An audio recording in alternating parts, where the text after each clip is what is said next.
Yeah, ever get that, like, heavy feeling, Yeah. after a big lunch?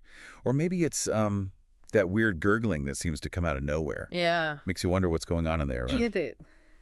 Definitely. Well, if you dove into all that stuff we talked about, the NHS guides, that Johns Hopkins article, the overview from Healthline, and of course that super in-depth look at the whole system from the NIDDK, well, you're in the right spot. Yeah, this is where we're going deep. Really going to get into the nitty-gritty of your digestive system today. Yes. Not just going to, scratch the surface. We want to pull out those golden nuggets, the stuff that you can actually use, practical tips to help you build a healthy gut. And it's all based on what you sent us, those materials. No need to overwhelm you with too much detail, but we do want to give you a clear picture of what's happening down there. And give you some solid evidence-based ways to keep things moving smoothly. Totally. Think of this as your, express lane to understanding digestion. Exactly. Because honestly, when your digestion is working well, you just feel better, right? Yeah, for sure. More energy, less of those digestive mysteries, Yeah. and just, a better overall feeling.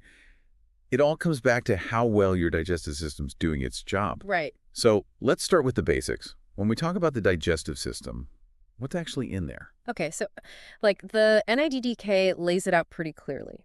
Your digestive system is it's an amazing network of organs all working together. The big kahuna is the gastrointestinal tract, which is basically a long tube that runs from, your mouth all the way to, the other end. Right. We're talking mouth, esophagus, stomach, then the small intestine and the large intestine. A real internal highway for food. Yeah, exactly. And then, of course, you've got the support crew, those accessory organs, the liver, pancreas, and gallbladder.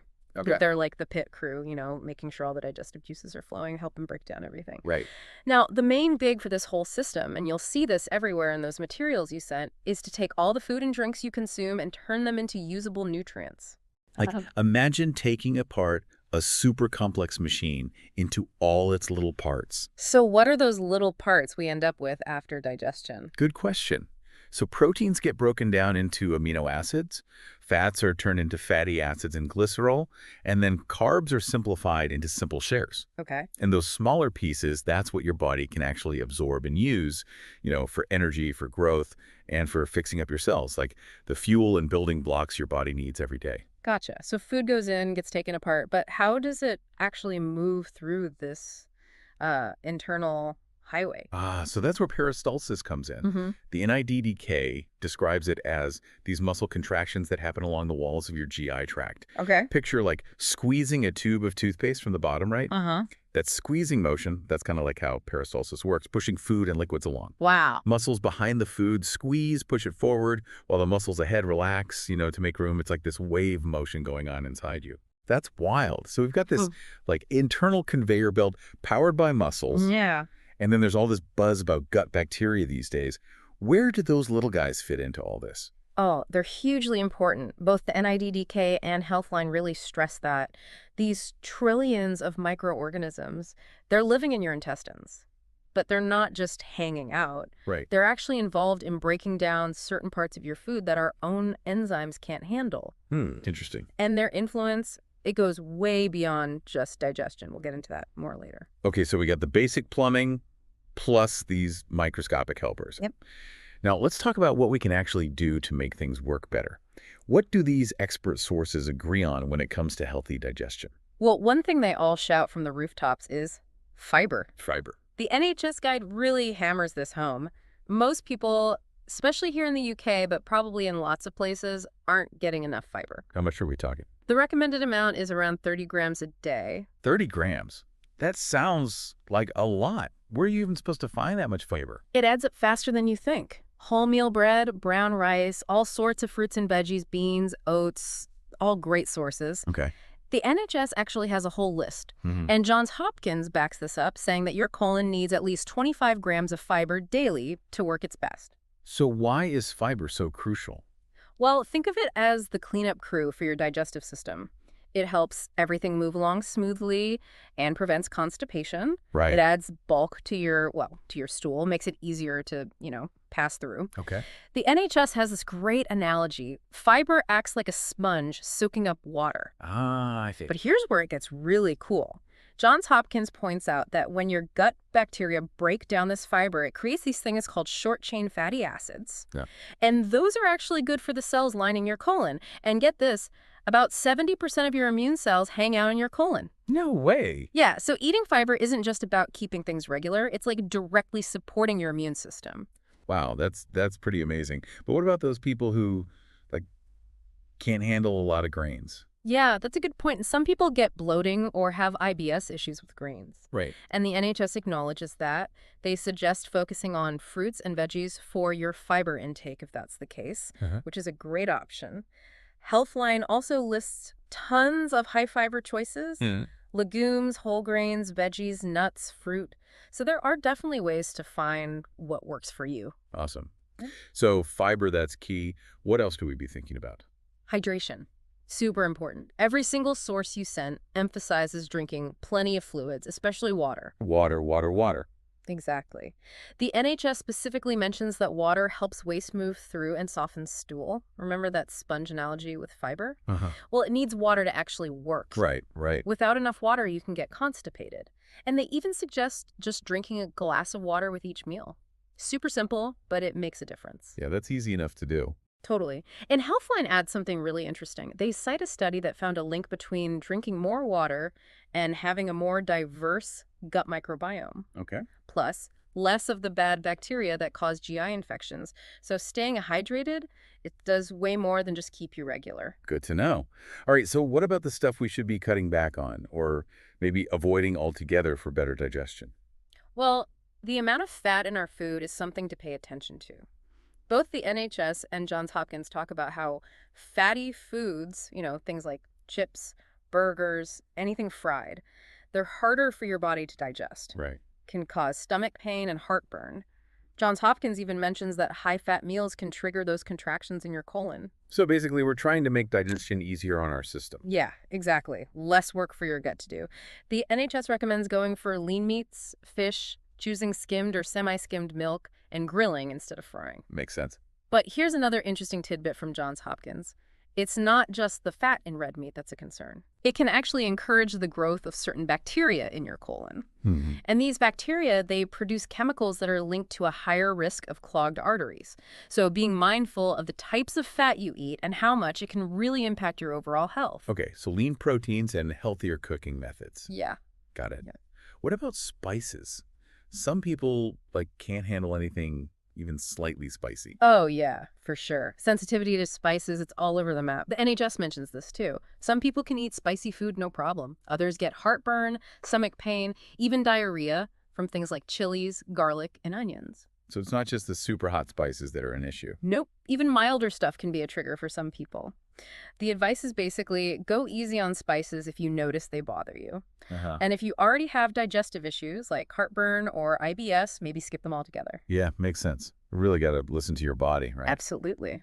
Which brings us to individual food triggers. Oh yeah, those are sneaky. The NHS lists a bunch of common culprits. Acidic foods like tomatoes, citrus fruits, salad dressings, even fizzy drinks can trigger heartburn in some folks. Okay. For people with IBS, wheat and onions are often a problem. And then there's lactose intolerance, where the sugar in dairy causes, gas and diarrhea. So figuring out your personal triggers, it's like a puzzle sometimes. It can be. The best way to do it is to keep a food diary. A food diary. Both the NHS and Healthline recommend it. You just write down everything you eat and any symptoms you have. Gotcha. It helps you see patterns and pinpoint the foods that are causing trouble. Like being a detective for your gut. Exactly. So we've talked about food, but what about what we drink? I know the NHS mentioned that earlier. Yeah, what you drink definitely matters for digestion. Caffeinated drinks like coffee, colas, tea, some fizzy drinks, they can all increase stomach acid. Okay. And that can lead to heartburn, especially if you're prone to it. Plus, fizzy drinks can cause bloating. Right. So what are some better options? The NHS suggests going for non-fizzy, caffeine-free drinks like herbal teas, milk, plain water. And if you really need that coffee or tea fix, they say try to stick to 1 or 2 cups a day. Makes sense. Now, we've talked about gut bacteria a bit. Healthline really goes deep on this, calling it the gut microbiome. What's the main thing we need to understand about that? The gut microbiome is basically all the microorganisms living in your intestines. Trillions of them. Bacteria, viruses, fungi, the whole gang. Wow. And the important thing is that a diverse gut microbiome, meaning lots of different types of these microorganisms, is generally a good thing. Good thing. Healthline points to research that shows a diverse gut microbiome is linked to a lower risk of things like diabetes, inflammatory bowel disease, even psoriatic arthritis. So more variety in our gut is better. Pretty much. And they also talk about things that can mess with this diversity. Like what? Stress, not getting enough sleep, eating a typical Western diet, lots of processed foods and sugar and taking antibiotics. All those things can throw off the balance in your gut. I see. And what are some signs that our gut microbiome might be out of whack?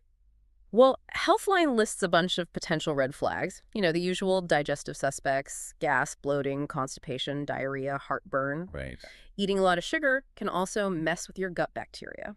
And sometimes if you're having unexplained weight changes, either gaining or losing, that could be a sign that something's off in your gut, affecting how your body absorbs nutrients or how it uses energy. Okay. And even things that don't seem directly related to digestion, like trouble sleeping, feeling tired all the time, skin problems, autoimmune conditions, and developing food intolerances, those can all be connected to the health of your gut. So even food intolerances themselves could be a sign of an imbalanced gut. Yeah, Healthline specifically says that intolerances, like lactose intolerance, might be linked to having the wrong mix of bacteria in your gut, making it harder to digest certain foods. Wow. Okay, so we've talked about what can go wrong. Right. Now, what can we do to make things better? There must be some practical advice in these sources. Definitely. There are a few key themes that pop up across the board. Managing stress is a big one. Okay. Healthline says things like meditation, taking walks, doing hobbies you enjoy, staying connected with people, those can all help. Right. Getting enough good quality sleep is also super important for gut health. Aim for 7 to 8 hours a night. Seems like our overall well-being is really tied to our gut health, huh? Totally. What else can we do? Healthline has this simple but powerful tip. Slow down when you eat and chew your food thoroughly. Sounds basic, but it really helps with digestion. It can also help you be more mindful of when you're full, so you might make better food choices overall. That makes sense. And as we talked about before, staying hydrated is key. Right. Water, water, water. Exactly. Now, what about those good bacteria we hear so much about? Should we be looking into prebiotics and probiotics? Yeah, I was wondering about that. So Healthline talks about the benefits of prebiotics, which basically feed the good bacteria in your gut, and then probiotics, which are the actual live good bacteria. The NHS also mentions live yogurt as a natural source of probiotics. Got it. But both sources say to be careful, especially if you have a serious illness or a weakened immune system. They suggest talking to your doctor before starting any probiotic supplements. Good advice. What about other things we can do with our diet? Paying attention to any food intolerances and maybe trying a elimination diet, like Healthline suggests, can make a big difference. Right. They also recommend eating a diet rich in fiber, which we've talked a lot about, but also in these things called polyphenols. Polyphenols. Yeah, they're found in plant-based foods like veggies, fruits, coffee, tea, even red wine in moderation. So another reason to enjoy that morning coffee. I like it. I also saw Healthline mention specific superfoods for gut health. Yeah, they highlight high-fiber foods, of course. Makes sense. Garlic is another one. Some research suggests it can boost the diversity of your gut bacteria. Fermented foods like kimchi, sauerkraut, yogurt, kefir, those are good sources of probiotics. And they also mention collagen-boosting foods. Collagen. Yeah, things like bone broth and salmon skin, and foods that help your body make its own collagen, like citrus fruits, broccoli, meat, eggs, nuts. Wow, that's a pretty diverse list. Yeah. And I saw a little bit about fasting in that Healthline article, too. Yeah, they touch on some early research that suggests fasting might have benefits for the gut microbiome. There's some promising stuff in animal studies and a small human study, but they also say we need more research in humans to really understand how it all works. Makes sense. It's amazing how connected everything is in our bodies, how all the different systems affect each other. It really is. Speaking of connections, Johns Hopkins briefly mentioned the brain-gut connection. Oh, yeah, that's fascinating. What's the significance of that? Well, it basically means that your digestive system is way more than just a food processor. Johns Hopkins calls it the brain in your gut.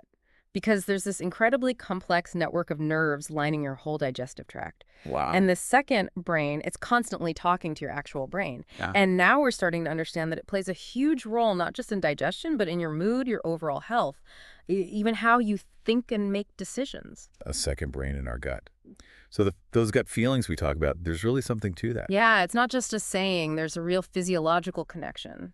Pretty amazing, huh? That's wild. So for our listeners, out of all this info, what are maybe 2 or 3 of the most important, easy things you can start doing today? Well, if you put it all together, a good place to start is by really focusing on getting more fiber in your diet. Mm-hmm. Think colorful fruits and veggies, different kinds of whole grains and legumes. That's a foundation. And then along with that, make a real effort to stay hydrated throughout the day. Right.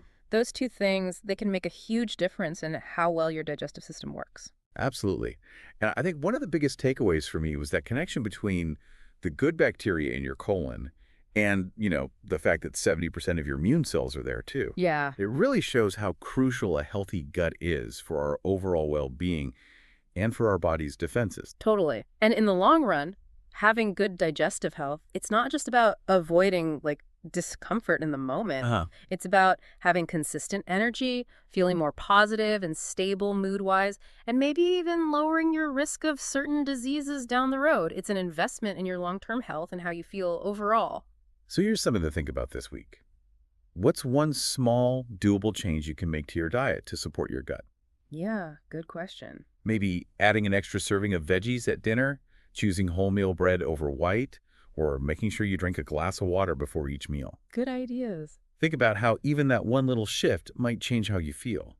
It's all about starting somewhere and figuring out what works best for you and your amazing complex digestive system.